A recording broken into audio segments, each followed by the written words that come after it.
Welcome to episode 90. Today we're going to deal with a church, our church, God's church, the church that Jesus gave his life for, and where it is and why its influence is in critical care. We're going to deal with some of the realities of the Christian church and where it finds itself. And the great news is that specifically because of where it is and where it's not, there is an opportunity here of divine proportions to demonstrate how fantastic and awesome and powerful God is about changing the rules, changing the circumstances, changing the context that we assume, and turning it around to be a glory to him. I don't want to waste one more minute. I want to get right into this lesson because I think it will change your lives and your perspectives and the lives and the perspectives of those that you love and that you are associated with in the Christian movement. So, without any further ado, let's begin. Now, as I said at the beginning, there are some very specific data points that we cannot ignore. They are accurate. They are telling. They can be disheartening unless or until you understand how God works. Unless or until you understand what the Bible is telling us, faithful Christians, passionate Christians, and it tells us this on lots of different pages through lots of different scriptural sequences, and the message is abundantly clear. And as we walk through all of these data points tonight, I want you to feel encouraged that there's a story and a message and a strategy that happens after this, and without knowing this, you won't have an opportunity to glorify God. So think carefully, accept the facts, don't deny them. Let's get started. All right, so within the last several decades, the loss of influence can be clearly seen in factual data, not opinion parts, not anecdotal evidence, but actual data.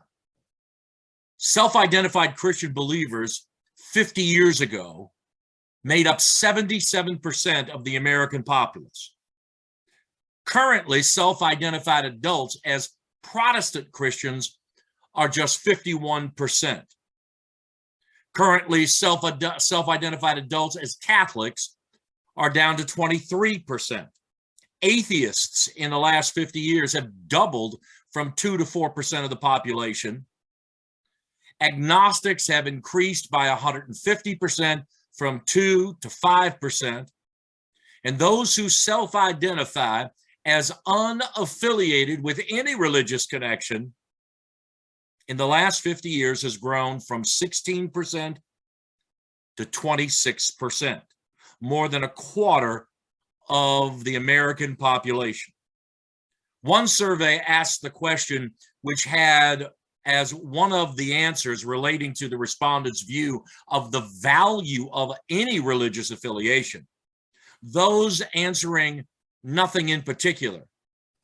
I like to call it, I don't really care. It's not that big of a deal. It doesn't even mean that much to me to even think about those kind of folks.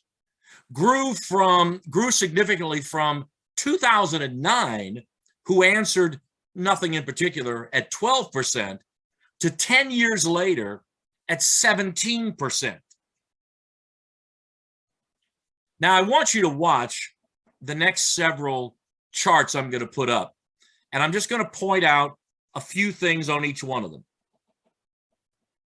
I want you to notice the red column and the blue column. The red column is for Christians, and the blue column is for those who are unaffiliated with any religious tradition at all. The red column are all going in the negative. Every single item or data point. Every one of them. All of the unaffiliated are all in the positive, meaning that they're growing. Look at Millennials, which is the first blue star on your left. Millennials, those who were born in 1981 through 1996. There are 16% less of those in Christian churches around the United States. In the Northeast, there are 15% less Christians. See the very last subset down there, Republicans or leaning Republicans, Democrats or leaning Democrats. 17% less Democrats self-identify as finding value and participation in the Christian movement. There was one of the surveys was called the General Social Survey, and it dealt with declining shares of Christians and overall growth of those who are called religious nuns, meaning it doesn't make a difference. I'm not affiliated, don't even care to even think about it. It's not all that important to me. In the early 1970s, Protestants made up of 62%. 62% of Christians in America were Protestant. Baptist, Methodist, Presbyterian, Anglican, apostolic, non-Catholic, non-Orthodox. In the late 2010s, only 48% of Protestants consider themselves actively Christian. Move over to your right where it says no religion at all. In the early 70s, only 6% of the population had no religious leanings at all. And now look at the very bottom, 22%. In the same General Social Survey, just over a quarter of the U.S. adults now say they never attend religious services. For us pastors, that's not a surprise. And that shouldn't be a surprise to any of you. In the early 1970s, 38% of the people responded that they go to church nearly every week or more. 38% of the population went to church, some church. 38% of those went at least once a week and more. Today, 28%. Those who say they never attend any services at all, any church services, in the early 70s was 11%, and today, 27%. I want you to take a look at Matthew 16, 1 through 18, because I think it opens our eyes regarding the possibilities in front of us. That is not new, that God has spoken about and demonstrated about clearly so many times through history, sometimes worse than what we're going through today. Let's look at Matthew 16, verses 1 through 18. It says, the Pharisees and the Sadducees came to Jesus, the religious elites, those who were in a place of leadership for God's people, officially so, and tried to test him by asking for a sign from heaven. Prove to us who you are. He told them, if the sky is red in the evening and you say the weather will be good, but if the sky is red and gloomy in the morning, you say it is going to rain. You can tell what the weather will be like by looking at the sky, but you don't understand what is happening now. You don't understand what's right in front of you. Now, you think about those statistics that we just showed you. You think about your own personal experiences and how you've witnessed this dramatic, ongoing, and systematic decline in participation in faith connections of Christians in America. Verse 4, you want a sign because you are evil and won't believe. But the only sign you will be given is what happened to Jonah. Okay, so what happened to Jonah? Jonah was told by God, in whatever way Jonah recognized the information that God was sending to him, to go to Nineveh and tell those heathens over there, those who do the exact opposite of what God's people are called to be and become, those folks who practice all kinds of stuff that have nothing to do with God's love, God's empowerment, and the ways of God. I want you to go, Jonah, and tell them that they can also be included into this message of God. Jonah says, oh, I'm not going to do it. I'm not going to go to those people. They are horrible. Why are you suggesting? No, I'm not going. I don't care what you say. And I'm sure that he folded his hands over his chest, poked out his lip, held his breath, and says, oh, no, I'm not going to do it. And what did God do according to the symbolism in this story? He put him inside the mouth of a very large fish. How many days was he there? 3 days. And as we've taught over and over and over again, 3 days in the Bible doesn't mean anything about 3 days. It is a symbolic reference that whatever is going to happen cannot be successful unless God shows up. 3 days in the Bible means only God can fix it. Only God can move beyond human limitations. Only God, after 3 days, can redefine success and make a better understanding that what you think you see is not as permanent as you've come to conclude. It says then that Jesus left after he admonished those folks. The disciples had forgotten to bring any bread when they crossed the lake. Jesus then warned them, watch out, guard against the yeast of the Pharisees and the Sadducees. What's the yeast? The yeast is what puffs up something.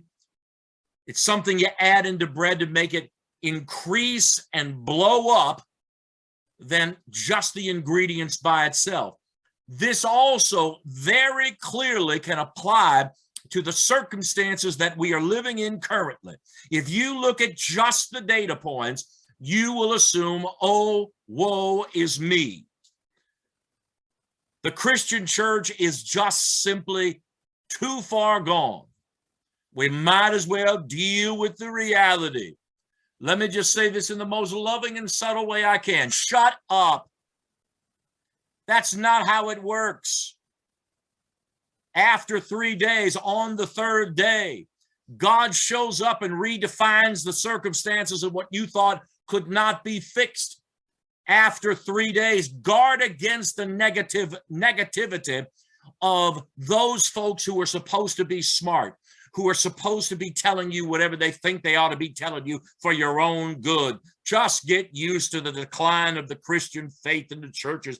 Nonsense. Let's keep going. He must be saying this, they're saying now to themselves. He must be saying this because we didn't bring along any bread.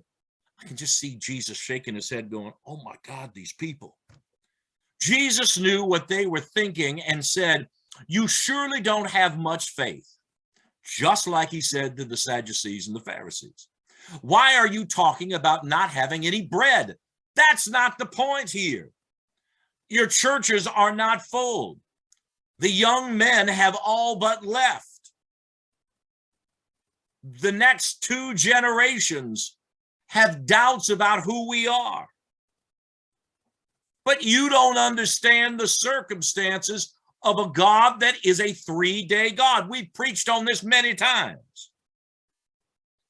He keeps going and he says, have you forgotten about the 5,000 people and all those baskets of leftovers from just the 5 loaves of bread? And what about the 4,000 people and all those baskets of leftovers from only 7 loaves of bread? Don't you know by now, you knuckleheads? I know that's not in the scripture, but allow me a little bit of leeway here. Don't you know by now that I am not talking to you about bread? Watch out for the yeast of the Pharisees and the Sadducees. And finally, the disciples understood that Jesus wasn't talking about the yeast used to make bread, but about the teachings of those religious leaders that continued to dissuade you from the faith in a God that redefines circumstance. It continues. When Jesus and his disciples were near the town of Caesarea Philippi, he asked them, what do people say about the Son of Man? Me, Jesus. The disciples answered, well, some people say, those other people say, we've heard them say, you are John the Baptist, or maybe Elijah, or Jeremiah, or some other prophet, come back to life. Then Jesus asked them, but who do you say I am? Peter spoke up and said, you are the Messiah, the Son of the living God. You are of the same essence of the creator of all that is known and unknown. Doesn't matter what other people say. Doesn't matter what the Pharisees and the Sadducees say. I don't care if they're in your church. I don't care if they've been in your church for 55,000 years and take up the first pew that everybody cleans up really good for them. I don't care if they sit on 19 boards and give $35,000 a year to your church. If they are part of the Sadducees and Pharisees and you were falling victim to their yeast, you're not going to believe or remember what God can do.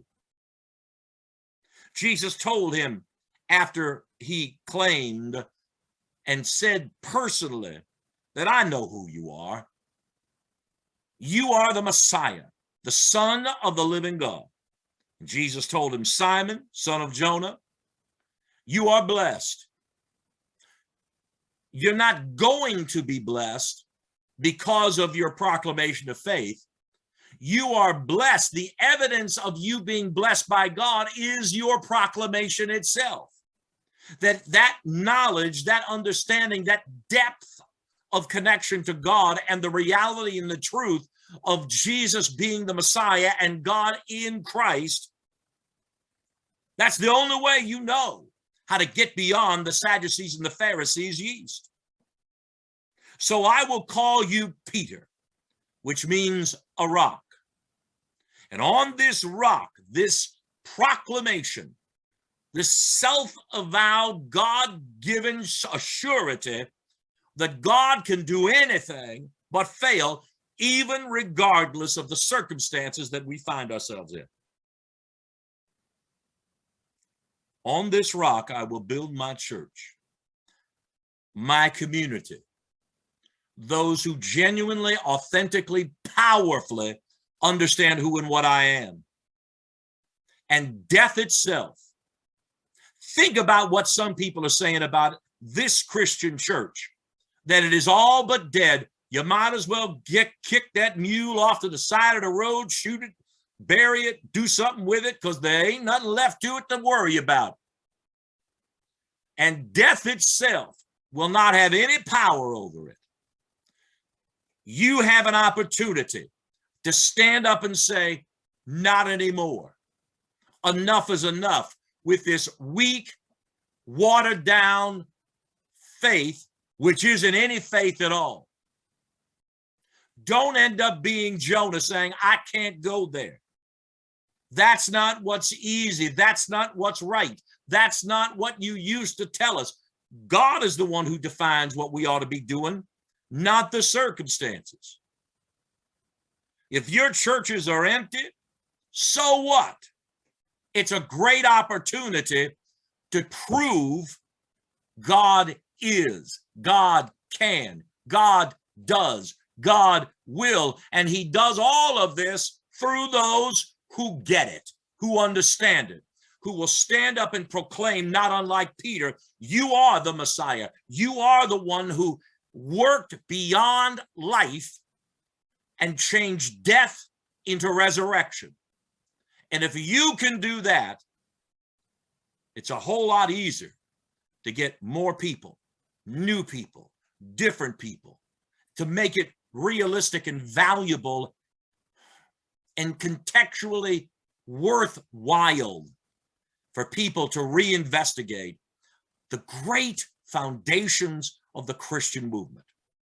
The way that God generally works, at least if history is any teacher here, is that God shows up in profound ways as human beings find the limitations of what they're able to do. We've taught previously about the term the 3-day God, that after 3 days, on the third day, those phrases in the Bible do not refer to a calendar time.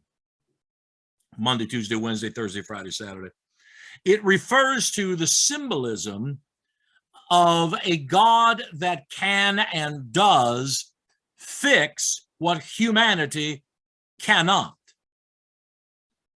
Revivalism, awakening, tremendous revitalization happens specifically because human beings, in the context of their current lives, cannot get past whatever it is that is blocking their success in the efforts of God.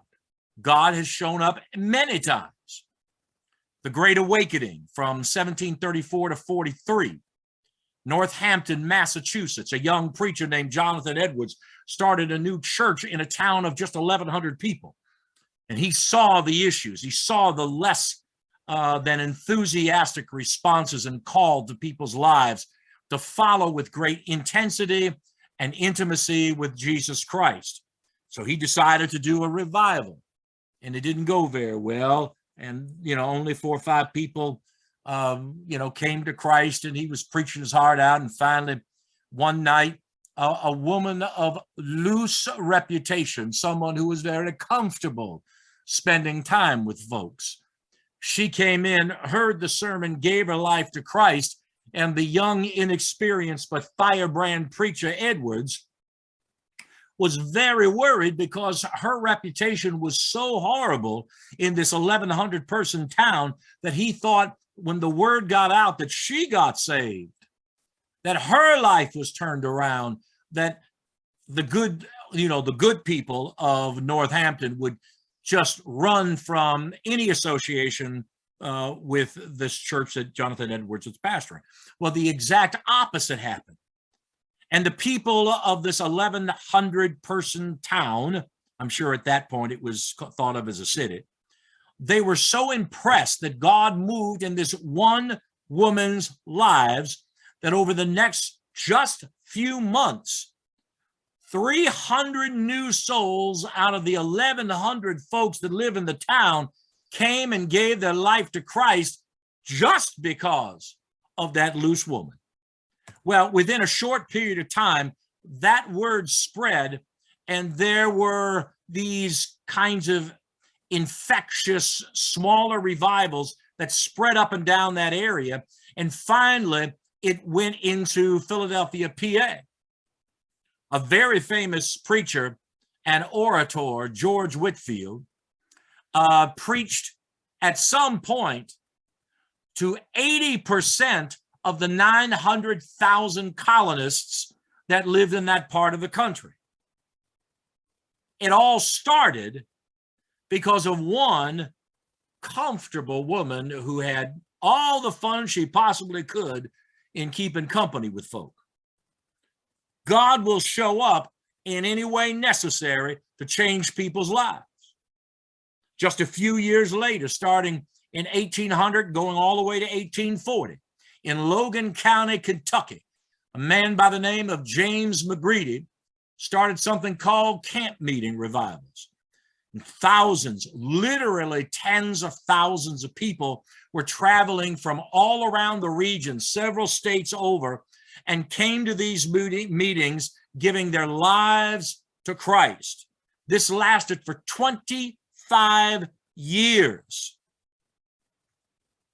During this time period, back up in the Northeast quadrant, in the northern part of New York State, a Presbyterian minister by the name of Charles Finney started something called the Burnt Over Revival. And it meant basically that life had just tore up this whole section of upper New York State. So basing his efforts in Rochester, New York, he led evangelistic efforts that converted more than 100,000 souls. His revival spread to over 1,500 towns. Christians grew from, at that time, 350,000 people to 3 million plus. All because Charles Finney believed that when God needs to show up, God shows out. And if we are obedient and tell this gracious, empowering message of God, it doesn't matter what the circumstances are of our lives. Communities, lives, family, and people get changed. The businessman revival of the 1857, 1858, 2 years only, just 2 years, started with Jeremiah Lanphier in New York City from a large Dutch church there. And this was going about at a time when there was going to be a banking crisis. It was easily recognizable. They just didn't know when the hammer was going to drop on them. And a lot of business people were, as they should have been, quite upset and very worried about their future, their family's future, the people that work for them and all that. And so Jeremiah Lanphier opened up his church for a once-a-week prayer meeting. Try to give people hope, let them know they're not by themselves, and try to support each other as best they could. And the first time they met, 6 people showed up. The next week, 20 people showed up. Third week, 40 people showed up. You're getting the idea. When somebody gets on fire, they share it with other people. And then it was so successful, they switched to daily gathering prayer meetings of support. And eventually this structure spread clear across the United States, and adding to the membership rolls of Christian churches in many different denominational settings, with over 1 million converts for Christ. And it all started with Jeremiah Lanphier just concerned about supporting people through prayer. God works in the context of what's needed at the time. And all it takes is obedient people on fire for God, and things change. There was this series of simultaneous revivals literally all over the country from 1905 to 1906, again, a 2-year period. It encompassed Brooklyn, Michigan, Denver, North and South Carolina, Georgia, Yale University, Taylor University. And in the midst of this, it prompted a man named Billy Sunday. And Billy Sunday used to be a Chicago White Sox second baseman. And he turned from the baseball player into a hugely popular revivalist. He would draw tens and tens and tens of thousands of people during a time when people were worried about their future and the second coming of Christ and how their lives could be changed for the better versus what's going on. The drums of war were happening not just too many years from that. Billy Sunday preached before he was over to 100 million people. 100 million people. Don't tell me God can't change things. And finally, and again, I want to say this to you. I could keep going for an hour about remarkable revivals that have changed context of lives, families, communities, businesses. just because people believe that God would do what God has always done, answer the call of need beyond human capabilities. Henry Blackaby, a Southern Baptist preacher, led a series of college revivals that started in Brownwood, Texas. This time, it spread so wide that it included revivals in Toronto, Canada, Melbourne, Florida, Modesto, California, Pensacola, Florida, and these mid-1990s, just a little while ago, fostered over 100 converts, 100,000 converts for Christ in just 2 years. Folks, don't tell me what God can't do. Look, I want you to have hope here, but not hope with a sorrowful bended knee and bowed heads. I want you to have biblical hope, and biblical hope is where you are expecting God to do great things. Why? Because that's what God has always done. Let's take a few minutes and talk about it. Thanks for being with us today for episode 90, as we delved into not only the data points of some of the challenges and a lot of the challenges that the Christian church faces today, but also the assurances and the evidence that God can and already has proven that no matter what the world throws at us and the Christian faith, that God's in charge, that God can redefine the circumstances, that God can change what can't be into watch what happens now. God can change the hearts of the weak, faith, lazy Christian population, and I'm happy to say that's not many of us, and turn them into roaring lions. I want to remind every one of you that at the end of Jesus's earthly life, when he was on that cross, and when he was taken down from that cross, every single disciple, every single existing leader in the fledgling Christian movement ran away and hid. They accepted the circumstances that their eyes saw. Thank God for the few women who didn't do that. And they saw something new. God redefined the reality of their lives. And those cowards came running back, roaring back to life.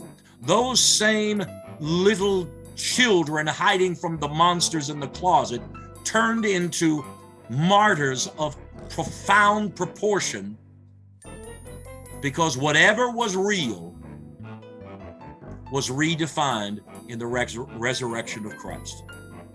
That's exactly what's before us today.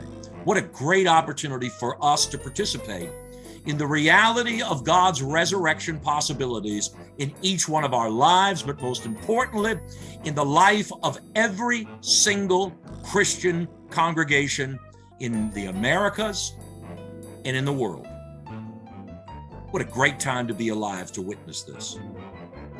I just hope and I pray that you trust this message today, because more than any other message I've ever given you, this one will change your life, and it will do so dramatically and almost immediately. And I know I'm right about it. Somebody ought to say amen.